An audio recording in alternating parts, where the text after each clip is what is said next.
D'Angelo Russell coming back to the Lakers this year. Does he opt in to his player option? He's the Sliem. Yeah. You're yes, As Sliem. Sliem of the Los Angeles Lakers. So I don't have a choice on this because it's a player option. Okay. But I will tell you what I'm hoping he does. Sure. I'm hoping he says no to the Los Angeles Lakers. He hits the open market. And I think he's got like a 1-year, $18 million deal left. And maybe he can find himself a 3-year, $32 million. You know, something like that where he's saying, okay, let me just take the extra years, which is also going to get me extra money.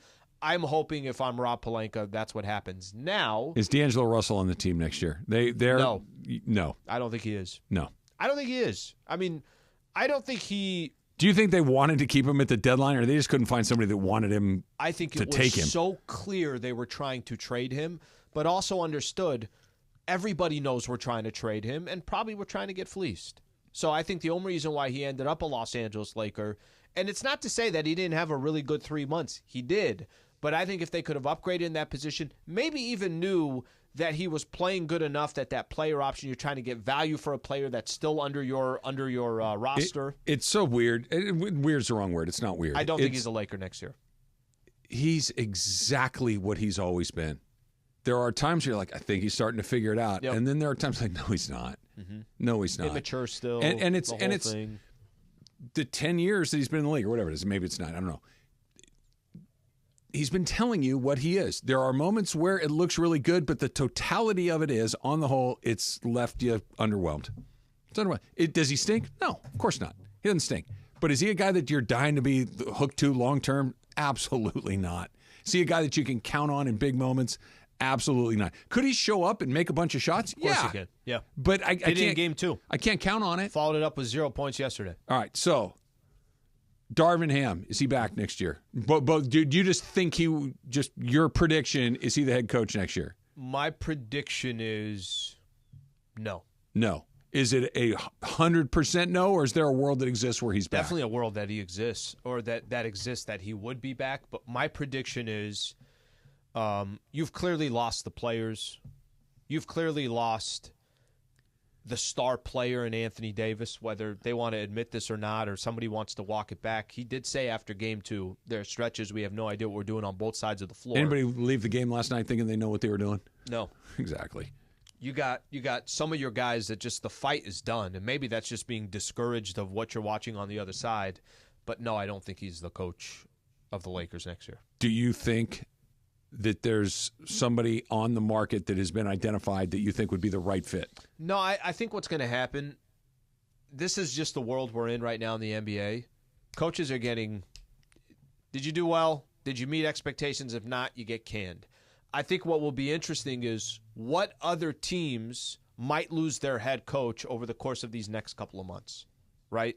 Or That's interesting. Even coaches that are there that decide, I'd rather be there than be where I'm at. So I think there's a higher likelihood if Lakers ought to replace Darvin Ham, they're probably replacing him with somebody that's already in the mix. I get that, guys. You're so right that not everybody's going to set up shop like Greg Popovich. I understand that, right? Then not everybody's going to be Eric Spoelstra and grow old in the job. I understand that.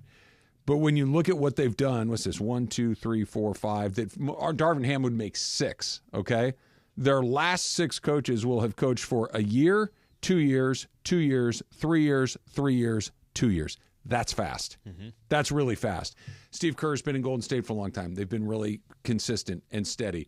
Michael Malone's been in Denver for a long time. 9th year. Consistent and steady. I mentioned Spoelstra. I mentioned Popovich. And I said they're hard to find. I'm not saying that, but let it grow a little bit. That trust that you've made the right decision and stick to it beyond okay, that was bad. Let's go in a new direction.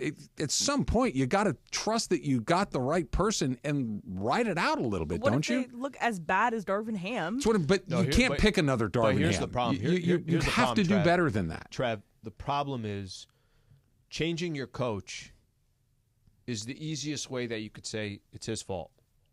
It's a scapegoat. I don't know how much that's on us. Yeah. Let's use Frank Vogel as an example. Okay, Frank Vogel is not the second coming of Phil Jackson, but he's also not Darvin Ham. Okay, he's a good NBA coach. He won a championship. He's gotten hired as a head coach in multiple different places. He knows what he's doing. They fired him essentially because the Russell Westbrook thing went to hell, right? Which had nothing to do with him. Exactly. And that's one of those times that I think if you are a leader, if you are somebody that has faith in what you are doing as a manager and both the people that you've hired to manage, you say, you know what? That was a bad season, but it's not because he's bad at a coach. It's because I gave him the wrong guy in this situation. We made a mistake there. We're bringing him back because he is a good coach, because we are going to, I believe in what he does. That one's on me. We're going to keep it moving. And if it doesn't work again, then maybe you do it. But that's the problem. Then you're admitting that's what the right front office should be doing. But then you're admitting your own guilt, and they have not. They're not admitting that. It's right. There is. Nope, that coach, move on. I don't know how much of this, too, is also the LeBron influence and everything else. But again, I agree. Sure, and I'm not saying that LeBron doesn't get a voice, but it can't be, I want this guy out. Okay, cool, bang, done. Arguably, you have to push back at some point, or at least postpone. I'm going to say I don't think Darvin's here next year. LeBron James. Executive or Alan Sliwa? Both. Sliam. Executive.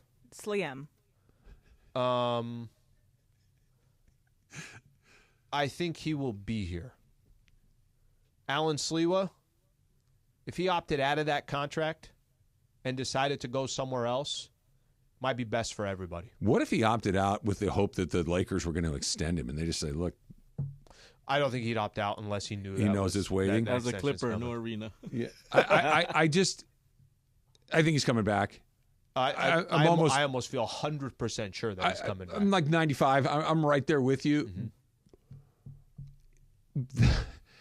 I think that they would get lucky if he decided that he wanted to go somewhere else. I think that's what needs to happen. So because he's still such a good player, sure, and he's still such an important part of your identity, of your business, of all of these things, that you can't move on from him of your own free will. You can't say no, and I understand it's player option. With the understanding, but you can't go to him and say, "Listen, we would like to move on from you." It needs to be his decision to move on. They're not going to. He's going to break up with them. They're not going to break up with him. Yeah, the breakup needs to happen. Not because he's not a good player, not because he can't be exciting to watch, but until that's over, I can't move on to the next thing. And I think there's a few teams dealing with none of them this big of a star. But I think there's a few teams right now in the NBA dealing with that. Kevin Durant, LeBron James. Steph is a different one, even though Steph, look, let's not forget, Steph's 35. Yeah. So it's not like Steph is, a young player as well. The difference being Steph is a legend on the team that he's on, right? He is family. He's as close to, he is their Magic Johnson. Sure. He is their Kobe Bryant. Sure. Right? No, you're right. He's their Dirk. He's not going anywhere. You're not moving on from him. LeBron's not. Kevin Durant's not. Not in Phoenix and not in LA. You know what I mean? Like you can make a tough business decision with the coach. I'm not saying it's easy, but you can't move on from Steph. You know what I mean? Like you can't do that. I think the franchise, I'll go back to what I think is going to happen. They'll stay all in. They'll probably go big fish hunting again. Big game hunting again. Don't be surprised if it is a Trae Young. Don't be surprised if it is a player like that. I would. Don't be surprised. I wouldn't be surprised. I saw. What did I see? I thought I saw something at some point. I wouldn't be surprised, Al, but I would absolutely hate it. I'm not saying they won't do it. I'm just telling you, even preemptively, I do. Trae Young is the classic losing player. Does he do cool stuff that you see on your phone? Oh my God, he made a 40-footer. Yeah, cool. Are there nights where he goes nuts and drops 50? Sure. See, he's just not that guy. Can I tell you why Atlanta will probably trade him? Other than the things that you just said, I think they were trying to make a decision between DeJounte Murray and Trae Young, and I think at the trade deadline it was what can we get for DeJounte Murray. And if somebody gave them just a stupid offer, they would have taken it. Yeah. If they did it, I think Or they're trade trading Trae Young. Young this summer. That's what I think is You going know to what happen. that sounds like? Not even a plan. Hey, we'll dangle this out here. If we get it, great. We get to, but if we don't, we're actually going to move this thing over here. Because they could have easily traded DeJounte Murray, got a haul back, and then traded Trae Young. Hot and cold's coming up next. It's Travis Lee, 710 ESPN.